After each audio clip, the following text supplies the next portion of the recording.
आप देख रहे हैं दस्तक भारत। मैं हूं अनुराग द्विवेदी। सुल्तानपुर जिले के तेज तर्रार एसपी व अभी हाल में प्रमोशन पाए डीआईजी डॉक्टर विपिन कुमार मिश्र के साथ हम मौजूद हैं और यहां पर यूपी विधानसभा का चुनाव तेजी से चल रहा है। वहीं कल 27 फरवरी को सुल्तानपुर जिले में मतदान होना है। ऐसी स्थिति में क्या तैयारी है, किस तरह से चुनाव को शांतिपूर्ण ढंग से संपन्न कराएंगे, ये भी चुनौती पुलिस प्रशासन के सामने है। तो आइए सीधे सीधे आपसे जानकारी करते हैं कि क्या स्थिति है, किस तरह से तैयारी आपने की है। और विपिन जी, आपका दस्तक भारत में स्वागत है। Thank you. जैसा कि चुनाव की भागम भाग बहुत है, फिर भी आप कैसे हैं? मैं बिल्कुल ठीक हूँ, शांत हूँ, पूरी तरह तैयार हूँ।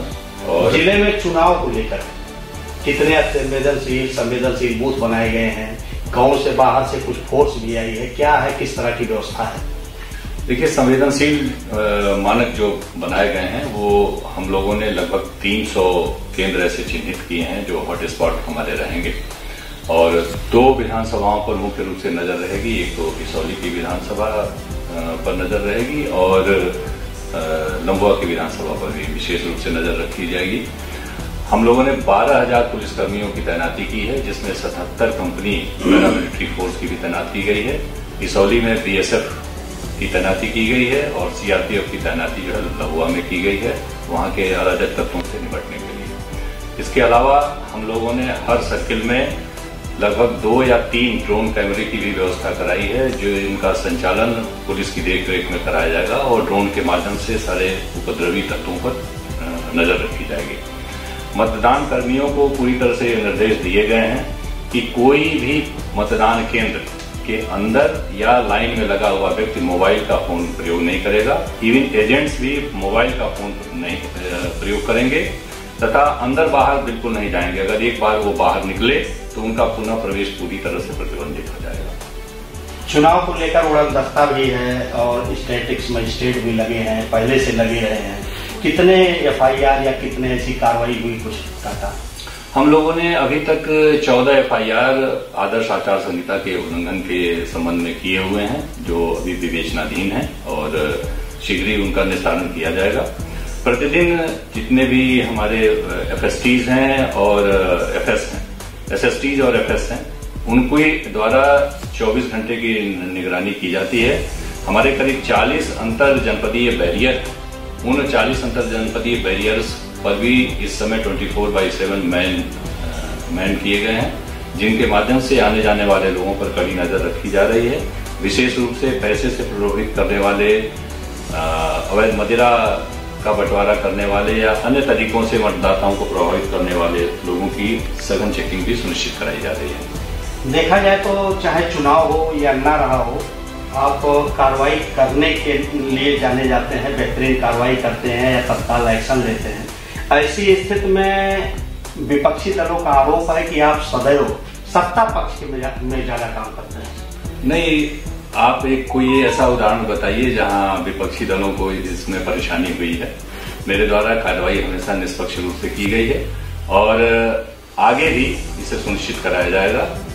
अभी हम लोगों ने करीब 50 से अधिक गुंडा लोगों को चिन्हित करके उनका जिला बदर कराया है, जिसमें सत्ता पक्ष और विपक्ष दोनों पक्ष के लोग शामिल हैं। इस नाते कोई ये उंगली नहीं उठा सकता कि हमारे आदमी को छोड़ दिया गया, दूसरे को बचा दिया गया और दूसरे को किया गया। ये बात पूरी तरह से बेबुनियाद है। आपको क्या लगता है, इस बार कल जो चुनाव होगा कितने % मतदान पड़ने की संभावना, होने की संभावना? नॉर्मल एक एवरेज 60% चुनाव का जा रहा है और मैं उम्मीद करता हूं कि सुल्तानपुर में इससे अधिक ही जाएगा प्रतिशत। लोगों में जिस तरह का प्रचार किया गया है और साथ ही भारी उत्साह देखने को मिल रहा है, तो मुझे लगता है कि सम्मानित जनता जो है वो बढ़ चढ़ के अपने प्रतिनिधियों के चुनाव में लगेगी और मतदान करेगी। आप हमारे चैनल के माध्यम से प्रत्याशियों को, उनके समर्थकों को, साथ ही वोटरों को क्या संदेश देना चाहते हैं? वोटरों के लिए मेरा संदेश यह है कि आप निर्भय होकर बिना किसी प्रलोभन के निष्पक्ष रूप से चुनाव करें। जिस भी प्रत्याशी को आप वोट देना चाहते हैं करें। अगर उसमें कहीं भी कोई बाधा आपको महसूस होती है तो बहुत सारे हेल्पलाइन नंबर्स हैं, सी विजिल का उपयोग करते हुए आप हमें सूचित करें, आपका मतदान सुनिश्चित कराया जाएगा। इसके अलावा मैं प्रत्याशीगण से अनुरोध करूंगा कि कृपया इस एक स्वस्थ लोकतंत्र को विकसित करने में हर तरह के बाहुबल का प्रयोग, धनबल का प्रयोग, इससे परहेज करें और एक स्वस्थ लोकतंत्र का निर्माण करें, ताकि आम जनता विकास की भूमिका में आए, न कि क्षेत्रीयता, जातीयता या इस तरह की सांप्रदायिक स्थिति के आरोपों से जो है घिरी गए। अभी चर्चा 2 दिन पहले इसौली में आया कि कुछ लोग साड़ी बांटने जा रहे थे, जिन लोगों ने सूचना दी उन्हीं लोगों के खिलाफ कार्रवाई होगी। जी, पहली बात तो यह है कि आदर्श आचार संहिता का उल्लंघन जहां से शुरू होता है उसके पहले ही काफी प्रिवेंटिव मेजर जो है जिन लोगों ने अपनाया वो गलत थी। सम्मानित मीडिया को जिस तरह से प्रचारित करने का, उपयोग कराने का प्रयास किया गया वो भी गलत था। कोई आदमी अपने गाड़ी में जा रहा है, कुछ सामान लेके जा रहा है, उसमें पैसों की सूचना थी जबकि उसमें पैसे नहीं थे, चेकिंग करने पर वो पाया गया। ड्राइवर इन लोगों के लगातार चेजिंग करने के नाते भयभीत होकर और गाड़ी छोड़कर भाग गया था। उसके बाद भी इन लोगों ने गाड़ी से कुछ भी नहीं बरामद कर पाए। इस तरह की बात कानून व्यवस्था के लिए वह चुनौतीपूर्ण होती है। अगर आपको कोई शिकायत है या कोई संदेह है तो आप यहाँ माननीय प्रेक्षकगण मौजूद हैं, आप उनको बताइए, पुलिस के माध्यम से उनकी चेकिंग सुनिश्चित कराइए, सी विजिल ऐप पर अपनी सूचना अपलोड करिए, न कि आप किसी आदमी को चेज करते हुए उसकी गाड़ी को दबोचें और अगर मान लीजिए कोई दुर्घटना हो जाती, वो ड्राइवर बेतहाशा गाड़ी भगा रहा था, कौन जिम्मेदार होता? इस नाते जो ड्राइवर की तहरीर थी उसके आधार पर उन लोगों के खिलाफ सुसंगत धाराओं में अभियोग पंजीकृत किया।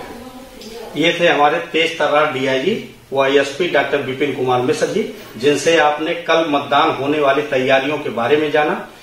और भी जानकारी के लिए, कल मतदान के अपडेट के लिए हमारे दस्तक भारत के साथ बने रहिए। धन्यवाद।